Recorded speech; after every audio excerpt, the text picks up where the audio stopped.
Good morning students. बेटा आज आप लोगों का टॉपिक है चैप्टर 21 कंजंक्शंस। ओके, कंजंक्शंस क्या होते हैं? इन्हें हम कनेक्टर भी कहते हैं बच्चों। ओके, कनेक्टर का काम होता है दो चीज़ों को आपस में कनेक्ट करना, जोड़ना। ठीक है, कंजंक्शंस को कनेक्टर क्यों कहते हैं ये जब आप इस चैप्टर को समझेंगे तो आपको और अच्छे से क्लियर हो जाएगा। Right, let's start. Read the rebus given below, pay attention to the highlighted words. Bread and butter always go together. Would you prefer tea or water? The uh, the school is closed today because it is raining. Yeah, it is cloudy. है ना? तो यहाँ पर आप देखेंगे कि कुछ words हैं जिनके द्वारा इन दो पिक्चर्स को कनेक्ट किया गया, जैसे कि एंड और बिकॉज। तो बच्चों ये सब क्या हैं? ये वर्ड्स हैं कंजक्शंस यानी कनेक्टर्स, जोड़ने वाले शब्द। ओके, आइए इसको और अच्छे से समझते हैं। Note that the highlighted words join two nouns in the sentences. Such words are called conjunctions. Apart from word they join phrases and sentences. ये कह रहे हैं कि दो शब्दों को, दो नाउन्स को आपस में जोड़ने वाले जो वर्ड हैं ये कंजक्शंस कहलाते हैं।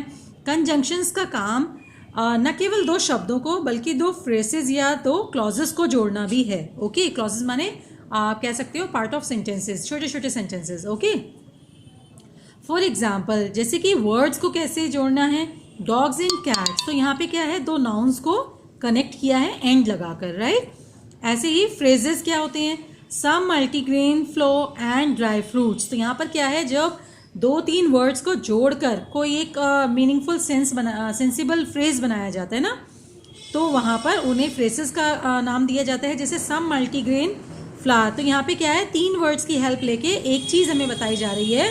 मल्टीग्रेन आटा यानी मिश्रित आटा जो होता है, कई सारे ग्रेन्स का, कई सारे अनाजों का मिला जुला आटा है ना। और ड्राई फ्रूट से मतलब यहाँ पर ड्राई फ्रूट बोलने से आपको काजू, किशमिश, बादाम, छुआरे, अंजीर, पिस्ता सब कुछ समझ में आ रहा होगा। एक वर्ड के अंदर काफ़ी सारी चीज़ों को जब इंक्लूड करके बोला जाए तो वो फ्रेज होते हैं। ठीक है, तो यहाँ पर दो फ्रेजेस को कनेक्ट करने के लिए भी कंजक्शन का यूज़ किया गया है। ऐसे ही sentences, her brothers organised a surprise birthday party for her but she fell ill on the same day. यहाँ पर क्या हुआ है कि उसके भाइयों ने उसके लिए एक birthday party, surprise birthday party arrange की, लेकिन उसी दिन वह बीमार पड़ गई। यहाँ पर भी दो सेंटेंसेस बताए गए हैं, बट एक प्लानिंग के बारे में बता रहा है और दूसरा जो घटना घटित हो गई उसके बारे में। देखा जाए तो एक पॉजिटिविटी है और एक नेगेटिविटी है ना। तो जब ऑपोजिट्स को जोड़ा जा रहा है तो वहाँ पे बट लगा के जोड़ा जा रहा है, तो ये यहाँ पर बट जो है ये कंजक्शंस है। ओके, ये एक एक्टिविटी के माध्यम से इसको समझते हैं। आप देखेंगे यहाँ दे रहे हैं, circle the most suitable conjunctions for the following sentences. In sentences के लिए ऑप्शन आपको दिए गए हैं, इनमें से सही वर्ड को आप सर्कल कीजिए कि क्या लगाने से, क्या कनेक्टर लिखने से ये सेंटेंस आपस में जुड़ के करेक्ट हो जाएगा। Okay, we must recycle our resources now dash compromise with them later. ये कह रहे हैं कि हम अपने रिसोर्सेज को रिसाइकिल कर सकते हैं। अब यहाँ पर ऑप्शन दिया है और का मतलब होता है या उनके साथ कॉम्प्रोमाइज़ कर सकते हैं कि बाद में कर लेंगे, या फिर इन ऑर्डर टू। यहाँ पे ऑप्शन दिया है कि हम अपने रिसोर्सेज को रिसाइकिल कर सकते हैं बजाय इसके कि हम इनको बाद में के लिए छोड़ दें या कॉम्प्रोमाइज़ कर दें, मतलब छोड़ दें, है ना। तो यहाँ पे आपको क्या लगता है क्या आना चाहिए बच्चों? यहाँ मैं आपकी इंटेलिजेंसी चेक करना चाह रही हूँ, तो आप लोग मुझे जल्दी से रिप्लाई करो। ओके, ऐसे ही the flower leaves and dash branches of this plant are used for medicines. कह रहे हैं फ्लावर लीव्स एंड ब्रांचेस या बट ब्रांचेस, क्या आएगा आप लोग मुझे बताएंगे। ठीक है, मैं आपको तुरंत ही इसको सॉल्व करके इसका पिक शेयर कर रही हूँ, लेकिन पहले आप लोग मुझे फिल करके बताएंगे। मैं सेंटेंस की मीनिंग आपको एक्सप्लेन कर रही हूँ। ठीक है, कि फूल, पत्तियाँ और शाखाएं इस पौधे की दवाइयों के लिए इस्तेमाल की जाती है, ऐसा लिखना चाहिए। या फूल, पत्तियाँ लेकिन शाखाएं इस पौधे की दवाइयों के लिए इस्तेमाल की जाती हैं। तो और आएगा या लेकिन, एंड आएगा या बट, ये आप लोग बताएंगे मुझे। We went to the new mall, हम नए मॉल में गए, dash we have a shop there, और या हमारी वहाँ दुकान है, बिकॉज क्योंकि हमारी वहाँ दुकान है। कौन सा वर्ड आना चाहिए ये आप लोग मुझे बताएंगे। रूपा डैश गोपू, रूपा एंड गोपू आएगा या रूपा बट गोपू आएगा, got along like a house on fire, ये आप लोग मुझे बताएंगे। Hurry up dash you will miss the flight, hurry up or you will miss the flight, जल्दी करो नहीं तो तुम फ्लाइट मिस कर दोगी, या hurry up and you will miss the flight, जल्दी करो और फ्लाइट मिस कर दोगी। तो आप बताएंगे मुझे कि कौन सा वर्ड सही है। मैं इसको अभी आपको सॉल्व करके सेंड कर रही हूँ, राइट। मुझे चेक करना है कि आप लोग कितना केयरफुली पढ़ रहे हैं।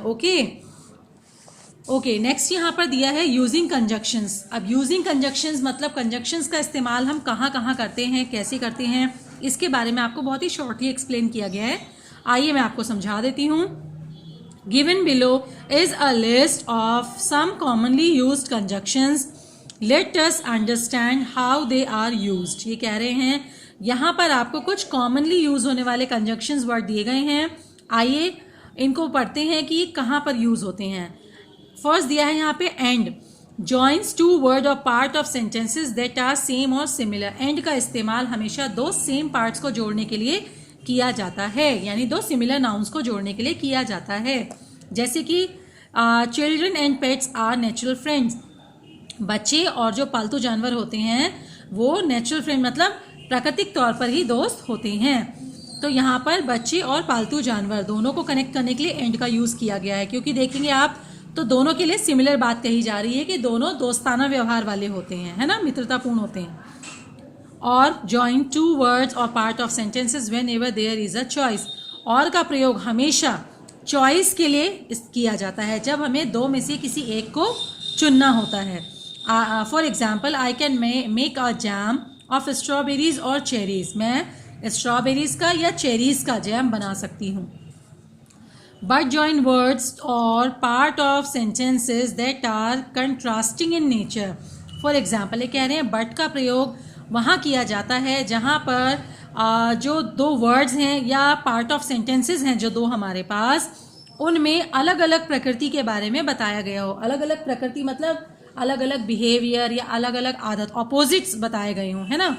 जैसा कि Isha is smart but make silly mistakes in her work. ये कह रहे हैं ईशा स्मार्ट है लेकिन अपने काम में मतलब बचकानी सी गलतियां कर देती है, मतलब सिली मिस्टेक्स कर देती है ना।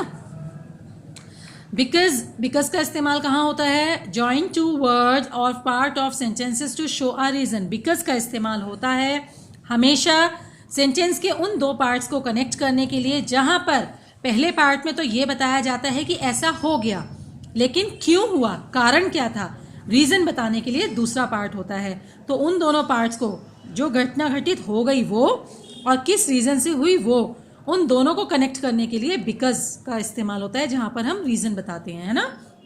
For example, I got angry, मैं गुस्सा हो गया, because you are behaving like a fool, क्यों, क्योंकि तुम मूर्खों के जैसा व्यवहार कर रहे थे। सो दैट का प्रयोग बच्चों कहाँ होता है, so that join two words और parts of sentences to show the intention of an action. So that का प्रयोग वहाँ किया जाता है जहाँ किसी कार्य को करने के पीछे का जो हमारा भाव है वो बताया जाए, अपना रीज़न, अपने फीलिंग्स, अपने इमोशंस को क्लियर किया जाए, है ना, बट सॉफ्ट वे में। ओके, जैसे कि she collected match boxes so that she could make toy with them. वह माचिस की डिब्बियाँ जमा करती है या करती थी, सो दैट, ताकि, आप कहते हो ना हिंदी में ताकि या जिससे कि, तो उसके लिए यहाँ पे सो दैट का इस्तेमाल किया जा रहा है, सो दैट वह क्या कर सके, ताकि वह इससे खिलौना बना सके। इफ का प्रयोग कहाँ होता है, जॉइन टू वर्ड्स और part of sentences to show a condition. If का प्रयोग वहाँ किया जाता है जहाँ पर कोई नियम या शर्त दर्शाई जाए, जैसे कि मैं ऐसा तभी करूँगी जब तुम मेरे लिए ये करोगे, है ना। For example, if you take a painkiller you will feel better. अगर तुम पेन किलर लोगे तो तुम्हें अच्छा लगेगा, यानी लोगे तो अच्छा लगेगा, और अच्छा लगने के लिए ही पेन किलर लिया जा रहा है। ओके, दर्द से छुट्टी पाने के लिए। ऑल्दो का यूज़ कहाँ होता है? जॉइन टू वर्ड्स और part of sentences to show opposite stands. Although का प्रयोग वहाँ किया जाता है जब हम किसी एक व्यक्ति के बारे में बात कर रहे होते हैं, लेकिन उनके दो अलग अलग बिहेवियर्स को हम बताते हैं। यानी एक जगह हम कहते हैं although she was a kind teacher, वैसे तो वह दयालु टीचर हैं, मतलब बहुत विनम्र हैं। शी वॉज वेरी स्ट्रिक्ट, लेकिन वह बहुत स्ट्रिक्ट भी हैं। यानी एक ही व्यक्ति या एक ही वस्तु, एक ही नाउन जिसकी हम दो क्वालिटीज आपको बता रहे हैं, उनको हम ऑल्दो कह के एक्सप्रेस करते हैं। जैसे हम कहते हैं ना कि वैसे तो मेरे पापा बहुत अच्छे हैं, लेकिन गलती करने पे मारते बहुत हैं, है ना। तो हमने क्या किया, पापा के दो अलग अलग बिहेवियर बता दिए। एक तरफ तो हम उनकी पॉजिटिविटी बता रहे हैं कि वो बहुत अच्छे हैं, विनम्र हैं। दूसरी तरफ हम बता रहे हैं कि गलती हो जाए तो भाई वो गुस्सा भी बहुत करते हैं, स्ट्रिक्ट भी बहुत हैं, मारते हैं या जो भी करते हैं ना। तो ऑल्दो का मतलब वैसे तो आप कह सकते हो, राइट। अनलेस कहाँ इस्तेमाल होता है? जॉइन टू वर्ड्स और part of sentences to show a condition of except if. मतलब अनलेस का प्रयोग हम कहाँ करते हैं? इस एग्जाम्पल के थ्रू आप समझिए। The sings won't come unless you invite them. मतलब हम कहते हैं ना, जब तक कि तुम ऐसा नहीं करोगे तब तक ये नहीं होगा।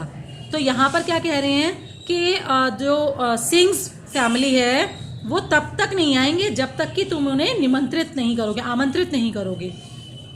तो जब तक की वाली जो कंडीशन होती है वो यहाँ पर अनलेस मेंशन करके बताई जाती है। अंटिल का क्या यूज है? अंटिल जॉइन टू वर्ड्स और parts of sentences to show a sequence of events.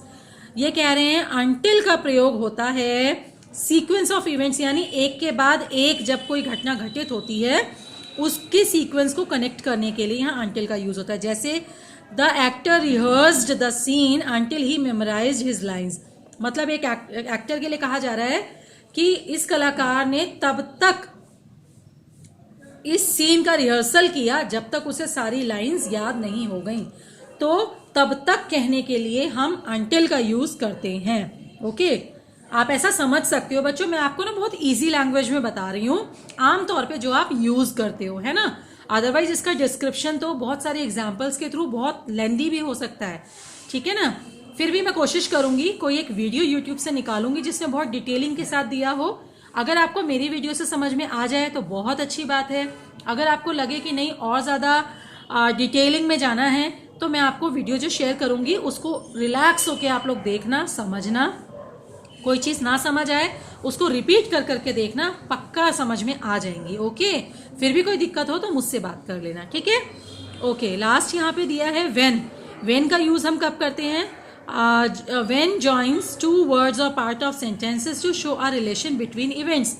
When का प्रयोग होता है जब दो घटनाओं के बीच में संबंध स्थापित करना हो। जैसे वेन इट रेन्स, जब बारिश होती है, the peacock spread it wings and dance, तो मोर अपने पंख फैलाते हैं और नाचने लगते हैं। तो यहाँ पर क्या है कि जब बारिश होती है तब मोर ऐसा करते हैं, बारिश नहीं होगी तो मोर भी ऐसा नहीं करेंगे। तो मोर के डांस को बारिश से संबंधित बताने के लिए, दोनों घटनाओं का संबंध स्थापित करने के लिए वेन का प्रयोग किया गया। Okay, right. तो जैसे बच्चों एक्टिविटी ए मैंने कहा है आप लोग खुद से करेंगे, ऐसे ही एक्टिविटी बी भी आप लोग खुद से फिल करेंगे, ठीक है ना।